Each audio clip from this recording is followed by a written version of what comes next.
Assalamualaikum warahmatullahi wabarakatuh. Pada sehat ya. Lakukan ikhtiar, langitkan doa. Semangat.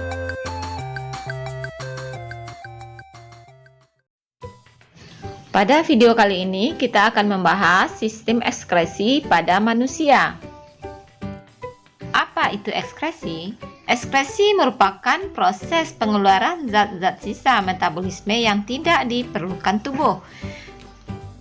Nah, ketika zat-zat sisa metabolisme yang bersifat racun ini tidak dikeluarkan dari tubuh, maka akan merusak berbagai organ dalam tubuh, bahkan dapat menyebabkan kematian. Untuk dapat memahami jalur terbentuknya zat sisa dan bagian yang berperan dalam mengeluarkan zat sisa tersebut, perhatikan gambar di layar. Kamu perhatikan bagian yang menghasilkan sisa metabolisme, yaitu hati dan semua sel dalam tubuh. Di dalam hati terjadi pemecahan protein yang menghasilkan zat sisa urea. Yang kedua, terjadi pemecahan asam nukleat menghasilkan asam urat. Dan yang ketiga, terjadi pemecahan hemoglobin menghasilkan bilirubin. Dan pada semua sel dalam tubuh akan melakukan respirasi seluler. Zat sisa yang dihasilkan adalah air dan karbon dioksida. Nah, organ yang mengeluarkannya adalah ginjal, kulit, dan paru-paru.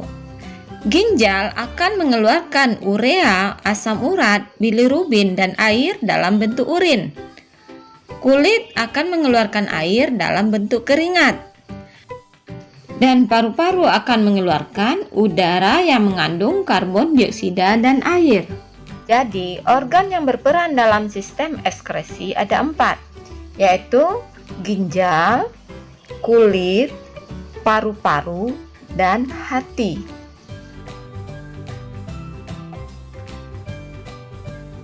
Kita tinjau yang pertama, ginjal atau ren. Ginjal berfungsi menyaring darah yang mengandung zat sisa metabolisme dari sel di seluruh tubuh. Ginjal berbentuk seperti kacang merah berwarna keunguan. Berjumlah 2 di rongga perut, kiri dan kanan tulang pinggang. Ginjal disebut juga buah pinggang. Kamu perhatikan gambar. Letak ginjal kanan lebih rendah untuk memberi ruang bagi hati. Bagian-bagian ginjal. Ginjal terdiri atas 3 bagian, yaitu 1. Kulit ginjal atau disebut juga cortex renalis. Kedua, sumsum ginjal atau disebut medulla renalis. 3. Rongga ginjal atau pelvis renalis. Di dalam ginjal terdapat lebih kurang 1 juta nefron. Nefron terdiri atas badan Malpighi dan saluran panjang yang disebut juga dengan tubulus atau tubula. Badan Malpighi terdiri atas glomerulus dan kapsula Bowman. Dan saluran panjang terdiri atas tubulus proksimal, tubulus distal, lengkung Henle, dan tubulus pengumpul. Perhatikan gambar nefron di layar. Badan Malpighi yang terdiri atas glomerulus merupakan anyaman pembuluh kapiler darah. Sedangkan simpai Bowman atau kapsula Bowman berupa cawan berdinding tebal yang mengelilingi glomerulus. Badan Malpighi yang terdapat di korteks dilanjutkan ke tubulus proksimal. Dari tubulus proksimal lanjut ke lengkung Henle yang menjulur sampai ke medulla. Naik lagi ke atas ke tubulus distal, kemudian terakhir tubulus pengumpul yang ada di medulla. 3 tahap pembentukan urin, yaitu 1. Filtrasi atau penyaringan darah, 2. Reabsorpsi atau penyerapan kembali, 3. Augmentasi atau penambahan zat sisa. Kita bahas yang pertama, tahap filtrasi atau penyaringan darah. Pembentukan urin dimulai dari darah mengalir melalui arteri aferen ginjal masuk ke dalam glomerulus. Ketika darah masuk ke glomerulus, tekanan darah menjadi tinggi sehingga mendorong air dan zat-zat yang memiliki ukuran yang kecil keluar melalui pori-pori kapiler dan menghasilkan filtrat yang disebut dengan filtrat glomerulus atau urin primer, yang tersusun atas urobilin, urea, glukosa, air, asam amino, dan ion-ion seperti natrium, kalium, kalsium, dan klor. Selanjutnya filtrat akan disimpan pada kapsula Bowman. Nah, darah dan protein tetap tinggal di dalam kapiler karena tidak dapat menembus pori-pori glomerulus.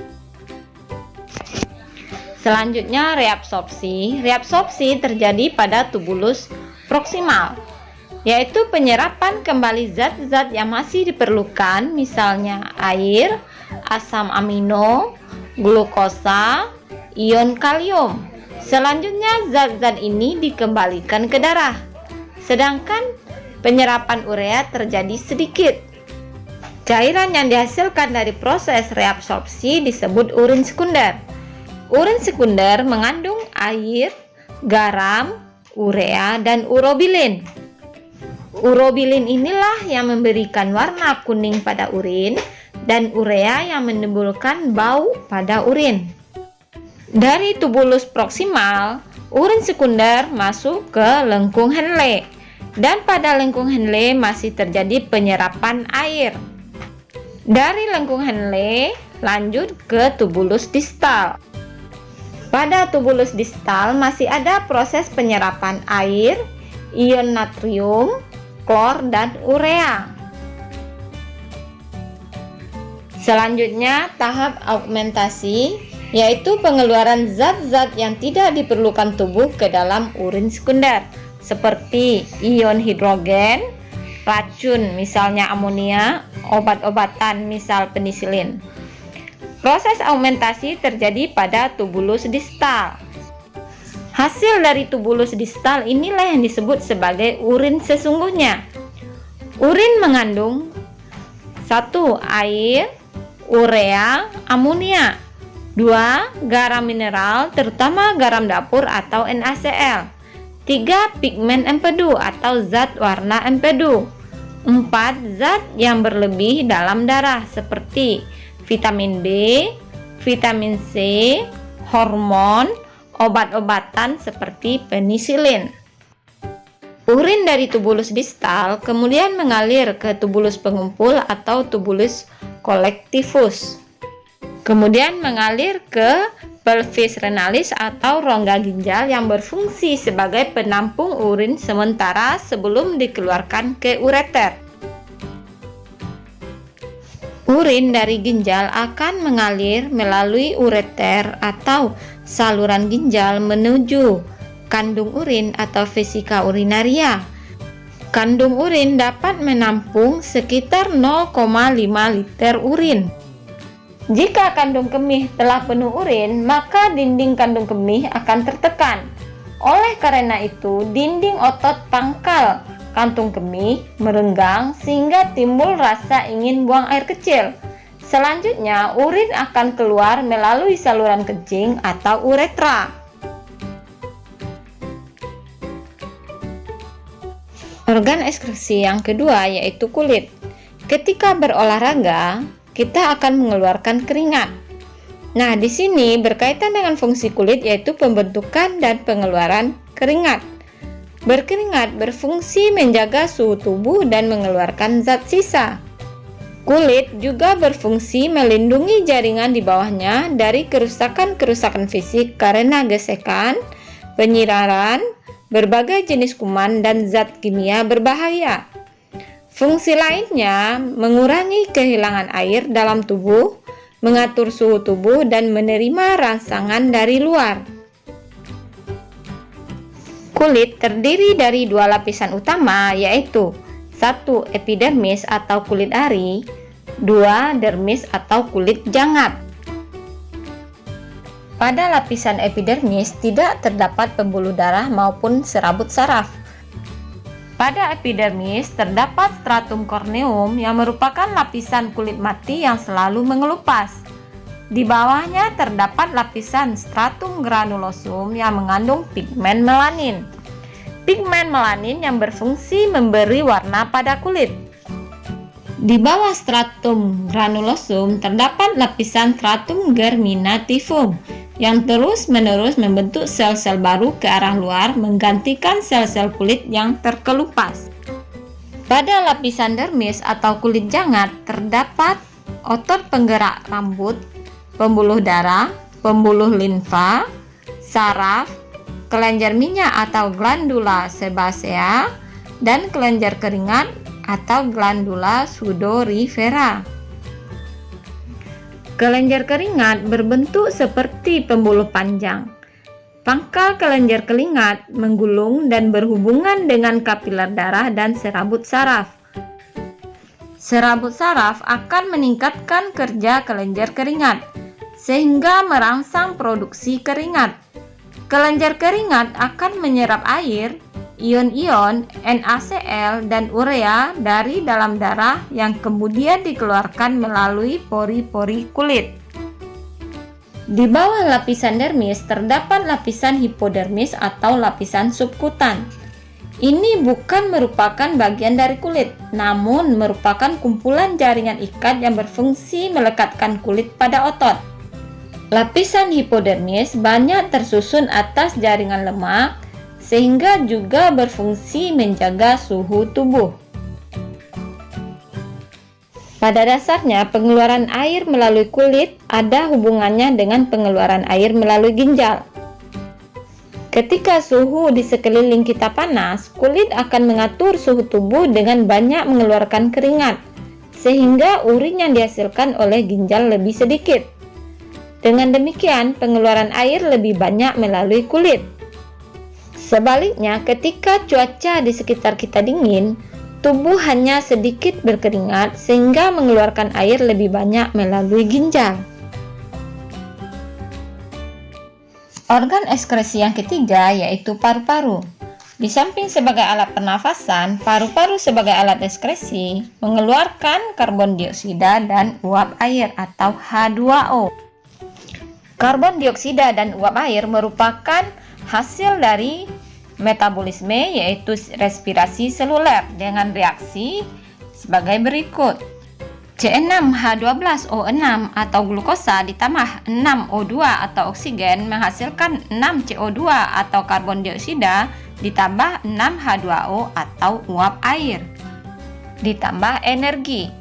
Karbon dioksida dan air yang merupakan sisa metabolisme akan dikeluarkan dari sel-sel dalam jaringan tubuh dan masuk ke dalam aliran darah melalui pembuluh balik dan dibawa ke jantung.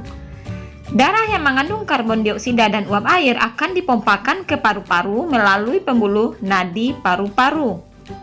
Pada alveolus paru-paru, karbon dioksida dan air berdifusi, kemudian diekskresikan melalui saluran pernafasan.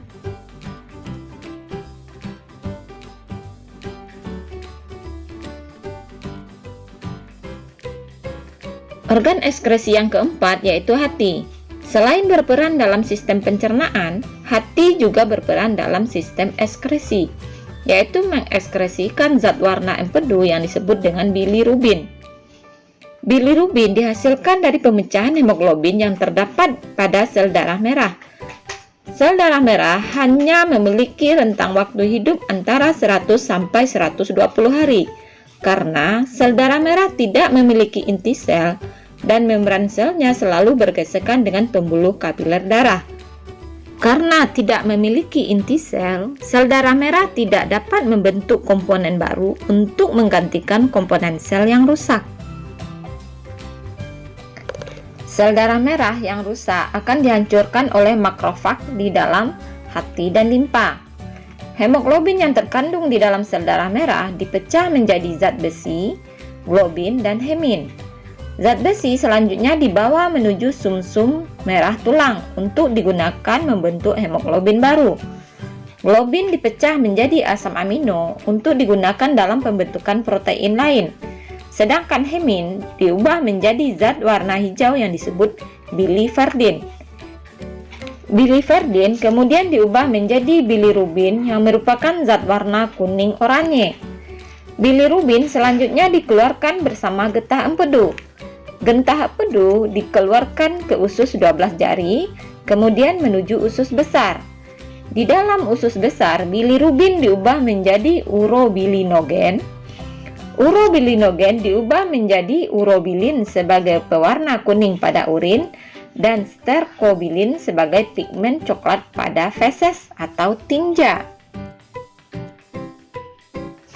Sampai di sini pembahasan kita mengenai organ pada sistem ekskresi.